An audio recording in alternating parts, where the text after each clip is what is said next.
Hello, and welcome to Socially Holistic Podcast. Socially Holistic helps coaches and holistic entrepreneurs and women in heart-centered businesses make sense of social media so they can build their own online network and get more clients. As a heart-centered business owner, you do amazing work. Holly's mission in life is to help you help more people. Help us help more women in business with a 5-star review of this podcast. Please leave one today over at iTunes. The more women who find out about this podcast, the more heart-centered businesses will be successful. Thank you. Hello and welcome to the Socially Holistic Podcast, episode 57. This is your host, Holly Wharton, and I'm here with today's special guest, Amanda Cook from Vintage Amanda and Wellpreneur. Amanda is a certified health coach and online strategist for health and wellness entrepreneurs. Welcome, Amanda. Hi, Holly. Thanks so much for having me. I'm so excited to have you here today because you've got such a juicy and exciting business. Oh, well, thank you. I think so. Well, that's the important thing. So why don't you tell us a little bit about your background? Yeah, sure. So I actually am running 2 different businesses right now, which is a little bit crazy, but it kind of evolved organically. It was never the plan, but it feels like the right fit now. I'm sure a lot of you can relate to that we just kind of, these things grow over time.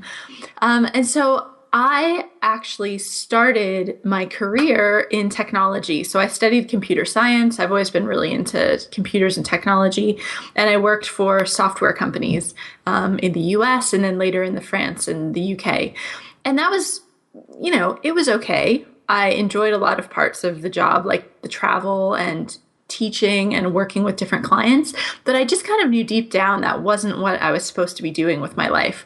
And when I was in France, when I was living in Paris, I started noticing that there were a lot of herbal remedies and essential oils and alternative therapies that were very mainstream there, even within the pharmacies. Like, for example, when I'd go to the pharmacy for a skin irritation and I think I'd be getting hydrocortisone cream, they'd give me like calendula salve instead. And just little things like that were very normal there. And it kind of sparked an interest that I'd had as a child where I've always been very creative and like to make things and like to cook. And I remember my grandmother had given me a book from 1901 about herbal remedies. And so it kind of re-sparked that interest. And when I moved to the UK later, I started taking herbal medicine classes. And I thought, wouldn't it be fun to start a blog to talk about all this stuff I'm learning? So that was about 5 years ago. Geez, more than that now. over 5 years ago.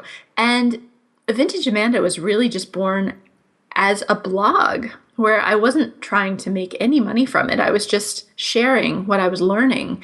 And that started developing a following. And I started thinking, wow, I really love this. And I'm really growing quite a healthy, interactive community of people that are engaged with this topic. How, I wish I could turn it into a business. And so I kind of went about it from that direction. And I just couldn't figure out for ages, which is silly because now in retrospect, I could clearly see what I needed to do 5 years ago. But you know how it is. You're kind of struggling through it and you're not exactly sure. And I came across health coaching and I thought, wow, this is the perfect complement because I could start working with clients one-on-one as a health coach to help people, to lose weight and to have more energy and to improve their skin and just generally to improve their wellness. So I qualified as a health coach and I started offering health coaching through Vintage Amanda. So that's how that business came around.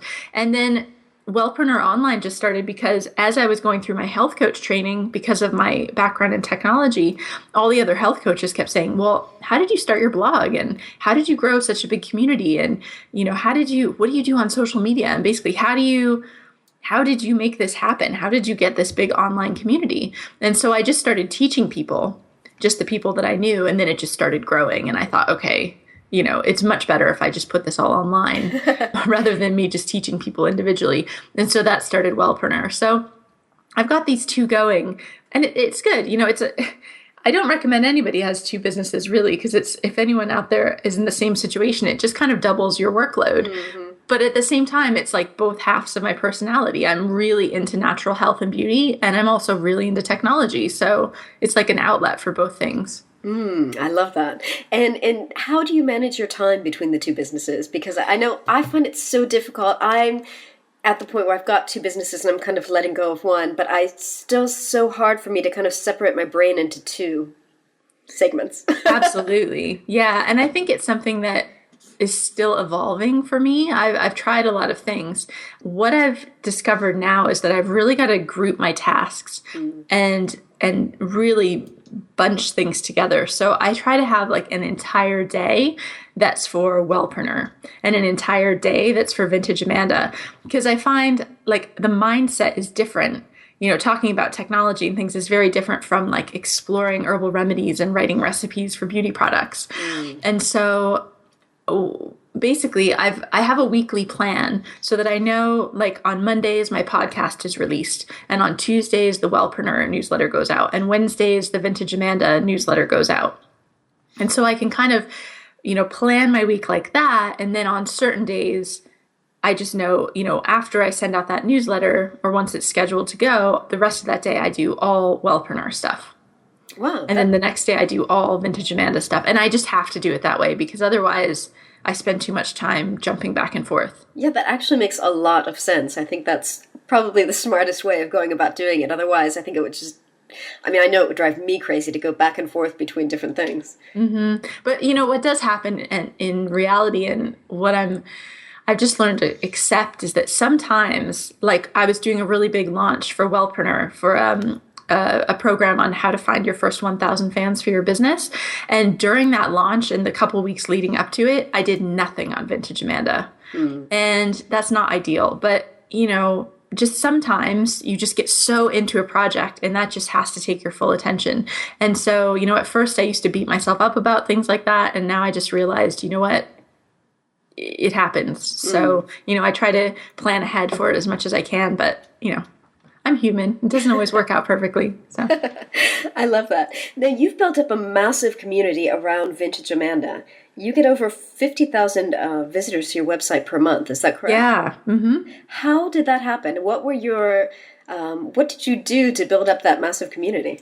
Well, to be honest, it's because I've been blogging for 5 years.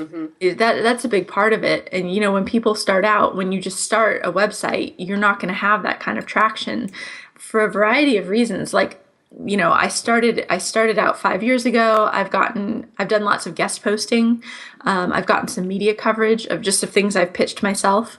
And also by having blog posts that are really relevant to what people are searching for, a good chunk of my traffic comes in through Google searches also, in addition to social media. So I think it's, you know, it's a combination of things. It's writing things that people want to read, writing consistently over several years, and then having, you know, because you're writing stuff that people want to read, they get engaged with the content and they share it.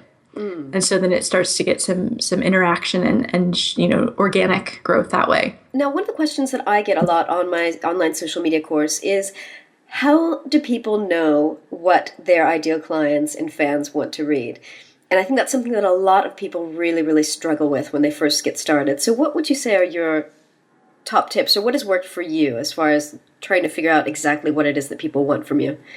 Yeah, so that's such a good question, because at first it can feel really overwhelming, and it's really easy to get stuck because you don't feel like you know exactly what to write.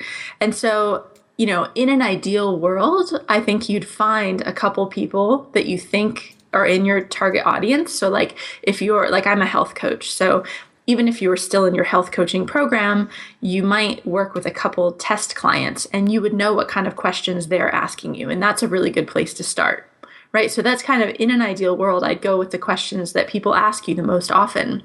But I think practically what I recommend, and what I recommend to my clients too when I work with other wellness practitioners, is just start.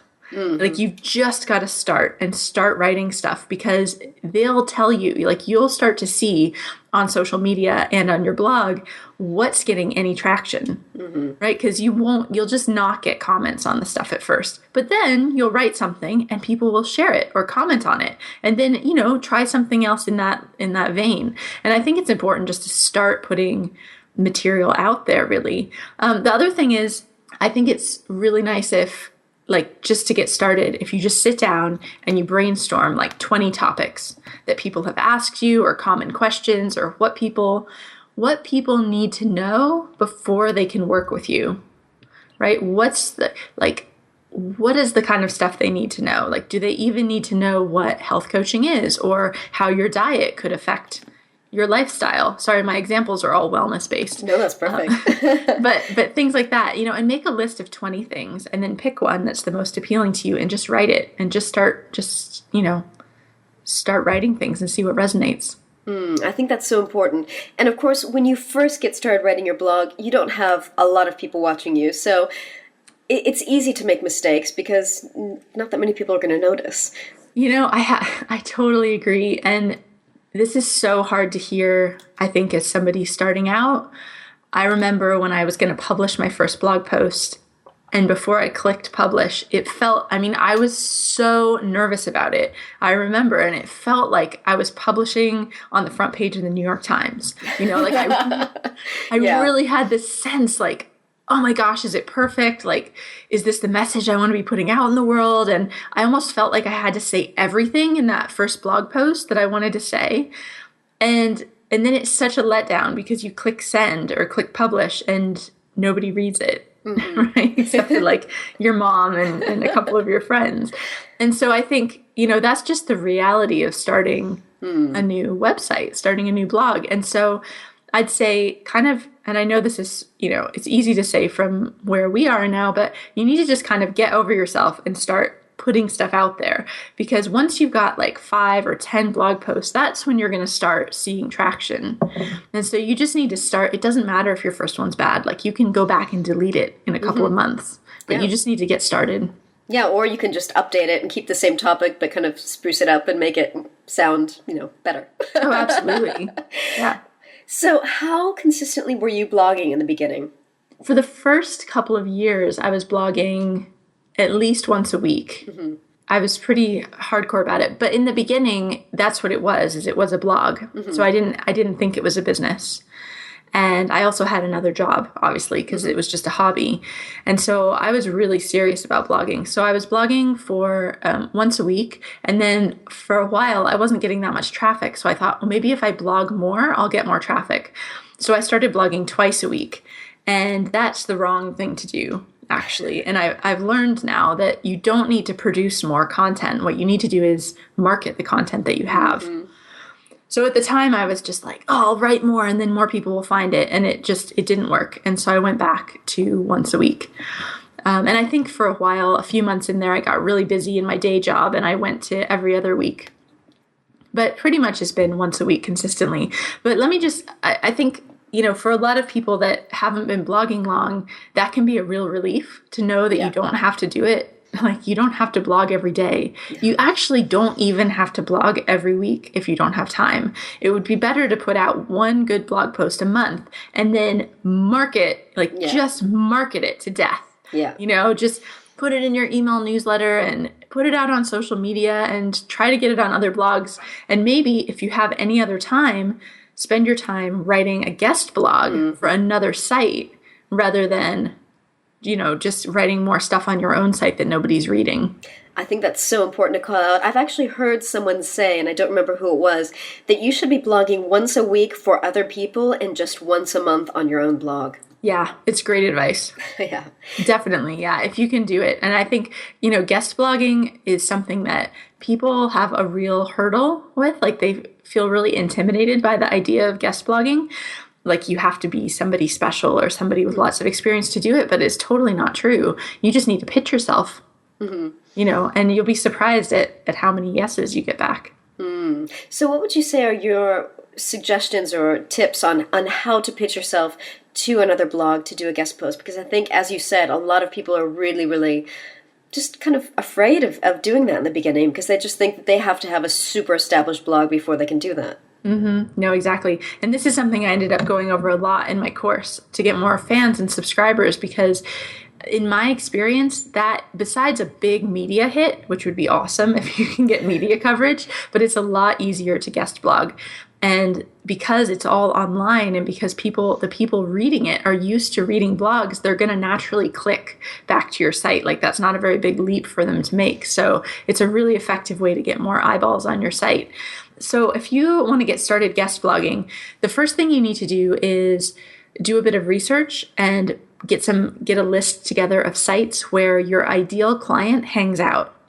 And that's really important because it's not just sites that you like, although it could be eventually, you could write for some sites that just you like, but it's more important to find where your ideal client is hanging out. What sites do they read? And then pull together a list of those. And then if you go onto those sites, usually there's something that says write for us or guest post, something like that. And you just read their guidelines. And sometimes they want you to submit a full post right away. But other times, and this is probably more common, they want you to pitch them an idea. So all that means, pitch, I guess is a fancy word or like an intimidating concept, but you basically just send them an email and propose like 3 different topics you could write about.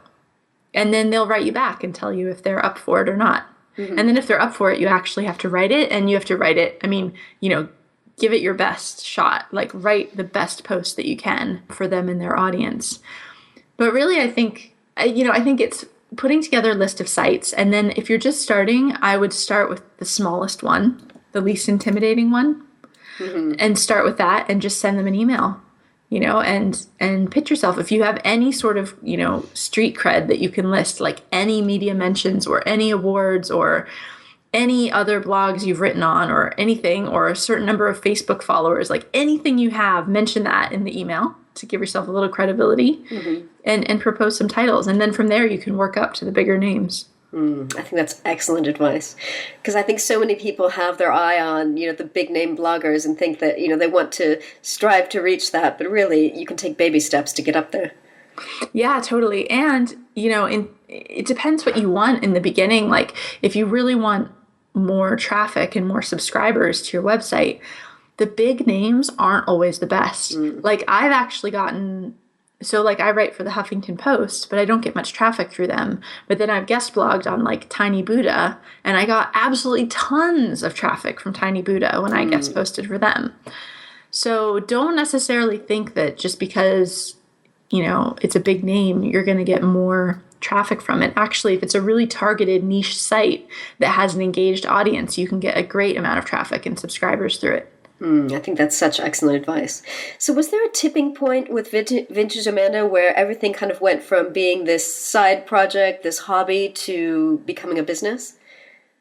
Well, actually, it really just took my commitment to make it a business, because I'd just been kind of, it's so funny because I was doing all this learning, like trying to study online business and taking courses and just, I don't know what I was expecting, like somebody to just come along and offer me money.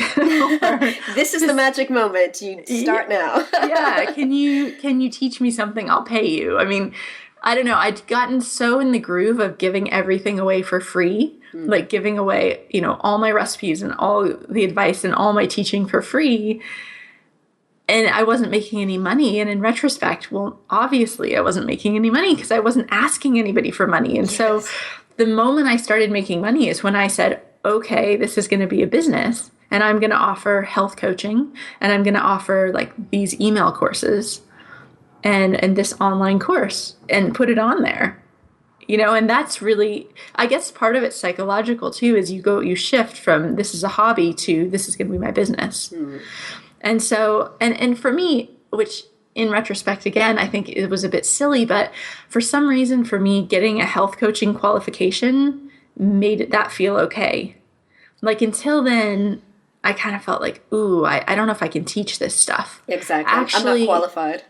Yeah, but actually I could have taught a lot of it. But, there was that, once I had the health coaching certificate in my hand, then I felt like, oh, okay, now this can be a real business. And I got insurance and I set up and I incorporated and boom, I started going. That's great.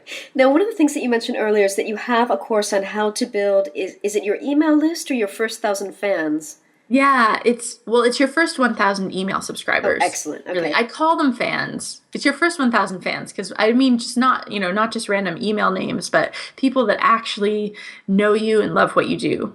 People that are invested in your business. And, you probably talked about this before on other shows, but the whole way, my philosophy about how this works online is that lots of people will stumble across your website, but people are busy and they're distracted, and and it's really hard to get people to come back to your website. And when somebody comes to your website, they're not necessarily ready to work with you right then. So I think having an email list is absolutely critical so that you get somebody to your site. If they're interested in your stuff, they actually sign up for your email list, and then you have the power to contact them. So you're no longer at the mercy of hoping that they'll come back, or, even going on social media and trying to lure them back to your site. Like, you've suddenly, and social media is great, but I think it has like a different part of the process. Yeah. Like, what you want to do is get everybody onto your email list. Yeah. So you want to use social media, in my opinion, to drive people back, to get them on your email list, because then you have the ability to contact them and get to know them, build a relationship with them, and sell your products and programs. No, I think sorry, go on. Well, yeah. So I think people sometimes like get a bit confused about that, because like people will just try to promote everything on social media. And I think it's actually, I'm always a bit skeptical about things I see online. I think a lot of us are. And if you just see somebody selling, you kind of think, well, how do I know it's any good? Yeah. Whereas if you drive them back through a great opt-in gift to your website, so they sign up for your email list, then they have a few weeks or months to get to know you before they're ready to buy. Exactly. They have a sample of your work so that they know, this was free and it was good, so this paid stuff must be even better. Yeah, exactly. And so the first 1,000 fans course is really starting from scratch. So starting from absolutely no email list and taking you to getting your email list, setting it up, getting it on your website, figuring out, who your ideal client is and what they would want as an enticing opt-in gift, creating the opt-in gift so that you've got that all up and ready to go, and then promoting your email opt-in to get your 1,000 subscribers. So it's a good fit for people, either if you're starting totally from scratch, or if you've got maybe 100 or 200 email subscribers and you just feel like they're coming in like one a week or something really slow and you're not getting any momentum, then this will really help you skyrocket it, really, so you can start to, really boost it and get a lot of fans. Because I found that when I hit about that 1,000 mark, that's really when, I had a good community when it was about 600 or so. But once it hit that 1,000 mark, that's when I really started to see traction, and where you can really get, enough people that people will buy your products and programs and get some momentum. And it kind of snowballs from there, doesn't it? Yeah, definitely. So how long does it usually take people that go through your course to get from 0 to 1,000? Yeah, well, I did it. I can say just myself, within 1 year, I added about 4,500 Excellent people to my list. So that's me, and that's doing all of the stuff I was teaching. So normally it would take, at a normal rate, about 9 months. Okay. To go through the course, it's 4 weeks, but it's a question of, how much, it's the promotion. So if you get if you're serious about guest posting and you do your guest posting right from the get-go, then you're only looking at a couple of months. But for most people, it's going to take about 9 months. Excellent. So what do you think were the main things that contributed to you growing your own email list so quickly? Because that's quite impressive compared to most people who really, really struggle to get people on their list. Yeah, I really think it's down to guest posting, to be honest. I mean, that's the thing guest posting and experimenting with different opt-ins. So, like, I had, instead of just one opt-in, I had a couple different ones that would appeal to different elements. Like, one was based on reducing your stress. And one was based on sleeping better, and one was based on just, natural health and beauty recipes. And so I could promote those in various guest posts based on what I was writing about. And that really helped to have different things that people could be interested in. And what else? Also, let's see, I was pretty active on social media, on my Facebook page. That was quite engaged for a while. And I think I also promoted my opt-ins there, and I think that drove some traffic. But really, I think it was guest posting and then just having consistent blog posts, consistent content, which was driving more traffic to my website in general, even through Google, for example. And then that, when you have more traffic, you have more opt-ins. Excellent. That's great advice. And I think so many people just think, oh, well, I'll create this opt-in gift and, my box, and I'll just put it up there and just sit there and wait. And of course, people do sign up. But if you're not actively promoting the thing, it's going to be really, really slow going. Definitely. Yeah. And I think, sometimes people are really hesitant about promoting stuff, but promoting your opt-in's not like selling, because you're not selling anything. Yeah, it's free. So I think it can be a lot more comfortable to promote your opt-in, especially if you create an opt-in offer that's actually valuable. Mm-hmm. So you're really helping people. So you're not just saying, oh, sign up for my newsletter so I can email you about to work with me. Yeah. Because nobody wants that. Nobody wants to just read a newsletter. It just doesn't really feel very timely or important. But if you can say, I've got a 5-day stress release plan, and you can sign up for it and it's free and here you go. Or these are, some recipes for such and such, or here's an exercise routine to help you like eliminate your back pain, or whatever it is that your specialty is. If you have that, then that's something that you can talk about really authentically. Like I can say, for Wellpreneur Online, I've got a 5-day blog challenge, and that's free, and it helps you within 5 days figure out the content that your clients will love and share, right? And that's valuable. So I can tell people that, and I don't have to feel like, ooh, I'm telling you about my programs and selling something. It's really genuinely, you could just go through that and you'd still get value out of it. Exactly. And I think that's the important thing. People need to know that whatever it is that they're offering as a free opt-in gift, it needs to be something really, really valuable. Mm-hmm. Yeah, definitely. And it can't just be, a lot of times people say, oh, I'll just give away a recipe. Yeah. But actually, like, you can get so many recipes on the internet, right? Yeah, exactly. Why would I want to sign up for a recipe? Now, if it was like, your family's healthy eating plan, a 5-day sample of a healthy eating plan for a family, that with recipes, that could be valuable. Yeah. Mm-hmm. But just like a recipe or a couple recipes, you got to frame it in a way that's really motivating to people. And that comes back to knowing who your client is. Definitely. So why don't you tell us a little bit about how people can benefit from working with you? Because you've got a number of different options. Yeah, well, so which business should we talk about? Let's talk about both, because you've got both. So mainly for your audience, I think probably what's more interesting is at Wellpreneur Online, I've also got a podcast where I interview health and wellness experts that have grown their businesses online. And so that's probably, I think that's pretty interesting if you're at all involved in the health and wellness space to hear about what people have actually done, like how are they really growing their business. So that's called the Wellpreneur Online podcast, and that comes out every Monday. And with Wellpreneur, I've got a couple of programs. So I've got a website building program that's called Website Bliss that teaches you how to make a WordPress website. I've also got my first 1,000 fans program, which teaches you to find your first 1,000 email subscribers that we were just talking about.